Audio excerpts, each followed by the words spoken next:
वो पास खड़े आदमी को इशारा करता है जो वहाँ पर गेम खेल रहा था। वो उसे समझाता है कि मैं बोल नहीं सकता। तो सर्जन कैक्टस और उसके एक साथी को देखते हैं जो एक गुंडे की सर्जरी कर रहे थे। बेटी लियो से पूछ रही थी क्या तुम ठीक हो लियो? वो उसे देखकर डर जाता है कि कहीं वो भी पानी में ना गिर जाए। वो इशारे से उसे कहता है दूर हटो। कहानी के शुरू में हम लियो नाम के एक बच्चे को देखते हैं जो अपने मॉम डैड के साथ कश्ती में सैर कर रहा था, पर अचानक से वो पानी में गिर गया था और डूबने लगता है। कश्ती का पंखा लगने से उसके गले पर बहुत गहरी चोट लगती है जिस वजह से उसका काफी खून निकल गया था। उसके मॉम डैड जल्दी से उसे हॉस्पिटल लेकर जाते हैं जहाँ पर डॉक्टर लियो की मॉम से कहते हैं कि हमें जल्दी आपके बेटे का ऑपरेशन करना होगा वरना उसकी आवाज हमेशा के लिए जा सकती है। अगर हमने ऑपरेशन ना किया तो हो सकता है वो कभी भी ना बोल सके। पर यहाँ लियो की मॉम डॉक्टर्स को ऑपरेशन करने से मना कर देती है क्योंकि वो बहुत ज्यादा डरी हुई थी और कहती है मेरे बेटे को गॉड ठीक करेंगी। इसके बाद यहाँ से कहानी कई साल आगे चली जाती है जहाँ पर टेक्नोलॉजी बहुत ज्यादा एडवांस हो गई थी। लियो भी अब बड़ा हो गया था लेकिन वो अभी भी बोल नहीं सकता था। शाम को लियो अपनी दोस्त से मिलने जाता है जिसका नाम नादरा था। वो उसके लिए एक तोहफा लाई थी। जब वो उसे खोलता है तो उसमें मोबाइल फोन था। वो कहती है ये तोहफा इसलिए है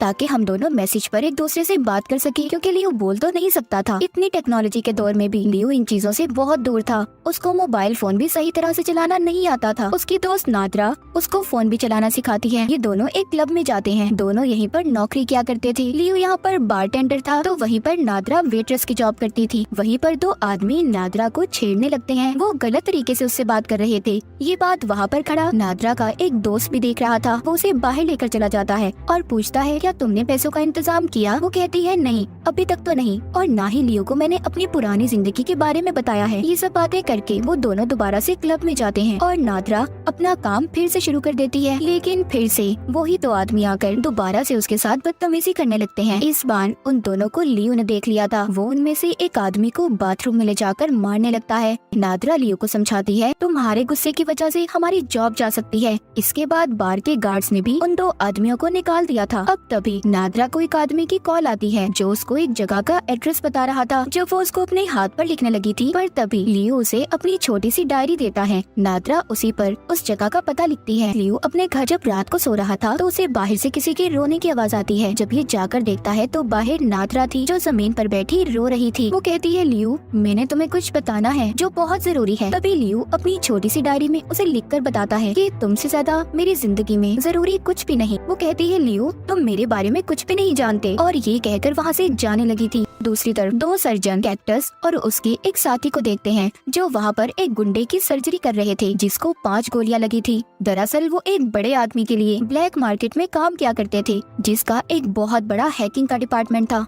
मगर अब कैक्टस इस काम को छोड़कर अपनी बेटी को लेकर यहाँ से जाना चाहता था। इसीलिए उसने अपने बॉस से अपनी और अपनी बेटी की नकली आईडी बनाने का कहा था। कैक्टस वहाँ पर जिस गुंडे की गोलियां निकाल रहा था उसके साथी से पूछता है तुम्हारे बॉस कब तक मेरा काम करेंगे? वो कहता है बहुत जल्दी। लियो जब एक कॉफी शॉप में कॉफी पी रहा था उसके पास कैक्टस आता है। कहता है जिन दो आदमियों से तुमने बार में लड़ाई की थी वो यहाँ के बहुत बड़े आदमी के लिए काम करते हैं। अगर आइंदा तुमने उनसे किसी भी किस्म का झगड़ा करने की कोशिश की तो तुम जिंदा नहीं बचोगे। मगर उसकी किसी भी बात से उसे कोई फर्क नहीं पड़ता और लियो वहाँ से चला जाता है। जब वो बार में आता है तो देखता है नादरा बार में नहीं आई थी। थोड़ी ही देर बाद वहाँ पर वही तो आदमी आ जाते हैं जिन्होंने पहले नादरा से बदतमीजी की थी। वो दोबारा से लियो के सामने खड़े नादरा के बारे में गलत बातें करते हैं। लियो को इनकी बातों पर बहुत गुस्सा आ रहा था। वो शराब की बोतल ही उनके मुंह पर देकर मारता है। इसी दौरान एक वेट्रेस को लियो की कोनी लग जाती है जिससे वो बेहोश हो गई थी। इसी वजह से लियो का बॉस भी अब उसे नौकरी से निकाल देता है। घर जाकर लियो बहुत गुस्से में था। वो नादरा को मैसेज करता है कि तुम कहाँ पर हो? कोई जवाब नहीं आता। अब लियो उसकी तस्वीर लेता है और सड़कों पर उसे ढूंढने निकल जाता है। तभी रास्ते में वो नादरा के दोस्त को देखता है जो किसी जगह पर जा रहा था। लियो उसका पीछा करता है और उस जगह पर पहुंच जाता है। उससे नादरा का पूछता है। उसका दोस्त बताता है कि वो तुम्हें छोड़कर जा चुकी है, उल्टा वो तुमसे कुछ छुपा भी रही थी। सब जानने के बाद लियो अपने घर आ जाता है जहाँ पर वो अपने फोन में नादरा का मैसेज देखता है मैं हैकर हॉल में हूँ। जब ये वहाँ पर जाता है तो वहाँ पर इसे नादरा तो नहीं मिलती पर वहाँ वही दो आदमी थे जिन्होंने नादरा के साथ बदतमीजी की थी। वो यहाँ पर काम क्या करते थे। उन दो आदमियों के पास आता है और नादरा के बारे में पूछता है। वो इस पर गुस्सा करते हैं और कहते हैं तुम यहाँ पर क्यों आए हो? चले जाओ यहाँ से, हम नहीं जानते वो कहाँ पर है। तभी लियो को अपनी डायरी याद आती है जिसमें नादरा ने एक आदमी का पता लिखा था। अब ये जल्दी से अपनी डायरी पर उस पते को पढ़ता है जिससे उसे उस एड्रेस का पता चल जाता है।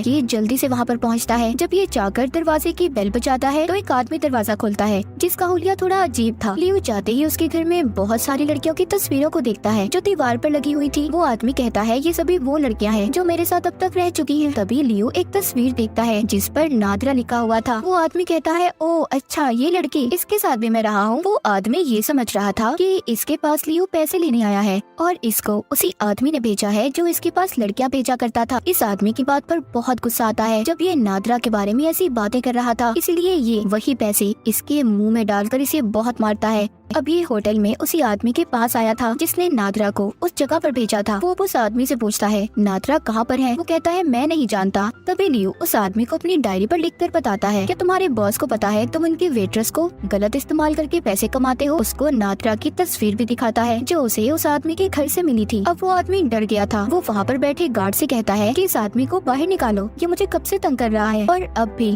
नादरा के बारे में लियो को कुछ भी नहीं बताता। लियो उस आदमी के दिए हुए पैसे इसके मुँह पर फेंक कर चला गया था। वो अब स्विमिंग पूल में जाता है और बहुत चिल्लाता है क्योंकि वो परेशान हो गया था। उसे नादरा का कहीं भी पता नहीं चल रहा था। लियो को एक आइडिया आता है। वो अब एक मशीन के पास जाता है जो नंबर को ट्रेस कर सकती थी। लियो जानना चाहता था कि उसे ये मैसेज सच में नादरा कर रही है या फिर कोई और। जब वो उस मशीन में नादरा का नंबर टाइप करने लगता है तो वो मशीन उसे नंबर बोलने का कहती है, पर बेचारा लियो तो बोल ही नहीं सकता था। इसीलिए वो पास खड़े आदमी को इशारा करता है जो वहाँ पर गेम खेल रहा था। वो उसे समझाता है कि मैं बोल नहीं सकता, क्या तुम मेरी मदद करोगे? वो आदमी जब नंबर बोलता है तो मशीन एक एड्रेस बताती है। अब जल्दी से लियो उस पते पर चला जाता है जहाँ पर उसे एक लड़की मिलती है। वो उसे अपने साथ अंदर ले गई थी और जाकर अपनी विग उतारती है। तो यहाँ पर लियो को पता चलता है कि ये तो नादरा का दोस्त था और वो तस्वीर भी जिस पर नादरा लिखा हुआ था वो भी इसी की थी। नादरा का दोस्त अब उसको बताता है कि उसे पैसों की जरूरत थी और इसीलिए मैं और वो ये काम करते थे। इतना कहकर नादरा का दोस्त लियो को बिजली से करंट लगाकर वहाँ से चला जाता है। लियो वहाँ पर बेहोश हो जाता है। उधर कैक्टस का बॉस उसके पास एक आदमी लाया था जिसे उसने बहुत मारा था। कहता है मुझे लगता है ये हमारे से कोई बात छुपा रहा है और तुम्हें जल्दी इस बात के बारे में पता करना होगा क्योंकि ये वही आदमी था जिससे लियो कुछ वक्त पहले होटल में मिला था। अब जाते हुए कैक्टस का बॉस कहता है तुम मेरा काम करो, मैं तुम्हारा काम करूंगा, तुम्हारे नकली कागजात कल तक बन जाएंगे।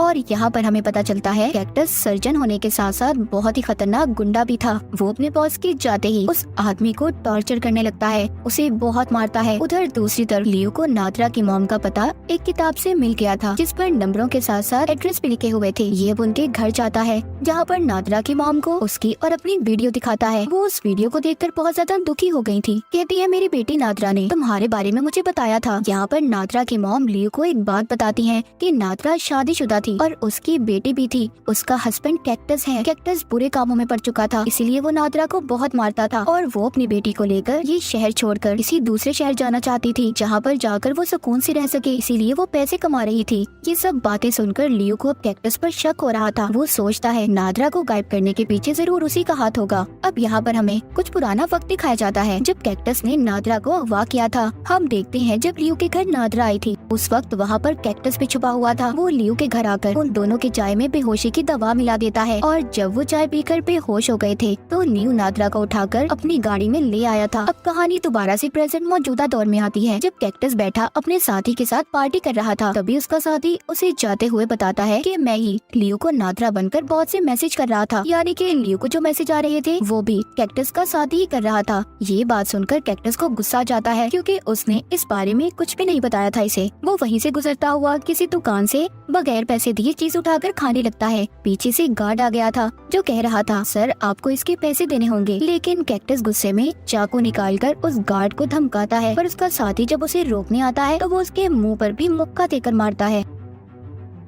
उधर लियो जब अपने घर में था वो नादरा के नंबर पर मैसेज करके पूछता है कि कैक्टस मुझे कहाँ पर मिलेगा। उसका जवाब आता है वहीं पर जहाँ तुम पहले काम करते थे, मतलब बार में। लियो के मैसेजेस का जवाब कैक्टस का साथी ही दे रहा था। ये बहुत बड़ा लकड़ी का डंडा लेकर बाहर में जाता है जहाँ पर ये पहले बाहर खड़े गार्ड्स को मारता है, फिर अंदर जाकर सभी लोगों को और आखिर में बॉस के सिर में एक पुतला उठाकर जोर से मारता है जिससे वो घायल हो गया था। लियो यहाँ से कैक्टस की सारी आईडीज और पेपर्स लेकर चला गया था। उधर दूसरी तरफ कैक्टस भी अपनी बेटी को लेकर बार में आ रहा था क्योंकि उसने अपने नकली पेपर्स लेने थे। जब वो वहाँ पर आकर देखता है तो परेशान हो जाता है क्योंकि सारे लोग जख्मी थे। जब ये अपने बॉस के पास जाता है तो वो जख्मी हालत में बताता है यहाँ पर लियो आया था, उसने ही सभी का ये हाल किया है। अब ये जल्दी से अपने घर की तरफ जाता है क्योंकि वो जानता था कि उन पेपर से लियो को उसके घर का पता चल गया होगा। जाते हुए ये अपने साथी को भी कॉल कर देता है कि वो जल्दी से इसके घर पर पहुँचे। उधर दूसरी तरफ लियो कैक्टस के घर पहुँचकर बेसमेंट में जाता है जहाँ पर पहले वो उस आदमी को आजाद करता है जिसको कैक्टस ने अपने बॉस के कहने पर कैद किया हुआ था। इधर कैक्टस भी अपने घर पहुँच जाता है जहाँ पर पहुँचकर वो पहले अपनी बेटी को एक कमरे में छुपने का कहता है और बाहर से दरवाजे को बंद कर देता है। फिर अपना तेज धार चाकू निकालकर बेसमेंट में जाता है। उधर अंदर बेसमेंट में लियो एक लकड़ी के दरवाजे के पास पहुँचता है जो बंद था। कैक्टस आकर सबसे पहले उस आदमी को मारता है जिसको लियो ने आजाद किया था। वो लियो के पास आता है और अपने गले से चाबी निकालकर उसकी तरफ फेंकता है जो उसी लकड़ी के दरवाजे की थी। वो कहता है जाओ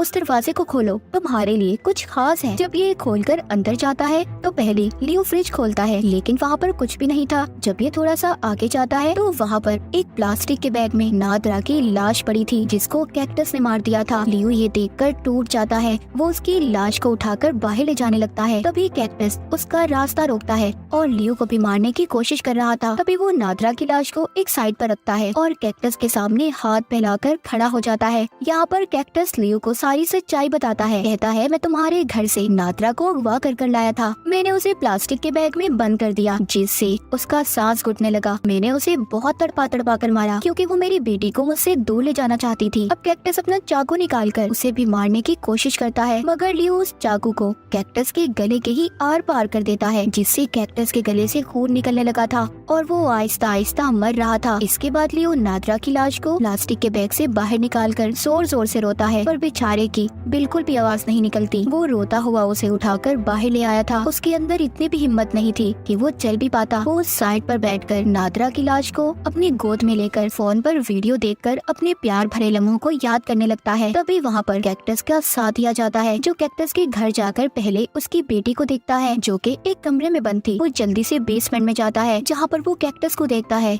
जो मर रहा था लेकिन ये उसकी मदद करने की बजाय उल्टा उसे कहता है तुमने मुझे बहुत मायूस किया है, हमेशा मेरी बेइज्जती की है, बदला लेने का वक्त आ चुका है। इसकी बेटी को भी ले जाता है। कैक्टस ये सब स्क्रीन में कैमरे की मदद से देख पा रहा था। वो जान चुका था कि वो उसकी बेटी के साथ अच्छा नहीं करेगा। ये देखकर वो मर गया था। इसके बाद वो जाकर लियो को भी बेहोश कर देता है और उसे अपने क्लिनिक में ले जाकर उसके गले का ऑपरेशन करता है। उसमें एक वॉइस बॉक्स डाल देता है। अगली सुबह वो लियो को गाड़ी में एक पुल पर ले जाता है जहाँ पर उसके साथ कैक्टस की बेटी भी थी। वो उसको गाड़ी से निकालकर पहले बेंच पर बिठाता है, फिर उस पुल पर लगा जंगला खोल देता है। वो उसकी आवाज में लियो से सॉरी सुनना चाहता था। वो बार बार लियो से कहता है सॉरी बोलो, तुमने मेरे दोस्त कैक्टस को मारा है। पर लियो यहाँ पर कैक्टस के साथी को कस के पकड़ लेता है और पानी में छलांग लगा देता है और उसे तब तक पकड़ कर रखता है जब तक वो मर नहीं जाता। फिर लियो पानी के ऊपर आता है जहाँ पर पुल पर बैठी कैक्टस की बेटी लियो से पूछ रही थी क्या तुम ठीक हो लियो। वो उसे देखकर डर जाता है कि कहीं वो भी पानी में ना गिर जाए। वो इशारे से उसे कहता है दूर हटो पर वो नहीं हटती। अब लियो जब जोर से चिल्लाता है कि दूर हटो तो लियो की पहली बार आवाज निकलती है। उसने भी पहली बार अपनी आवाज को सुना था। वो पुल के ऊपर आ गया था जहाँ पर कैक्टस की बेटी उससे कहती है तुम्हारी आवाज कितनी फनी है ना। दोनों हंसने लगते हैं। वो कहता है मैं तुम्हें तुम्हारी नानी के पास ले जाऊंगा जो तुमसे बहुत प्यार करती है। और इसी के साथ ये कहानी यहीं पर खत्म हो जाती है।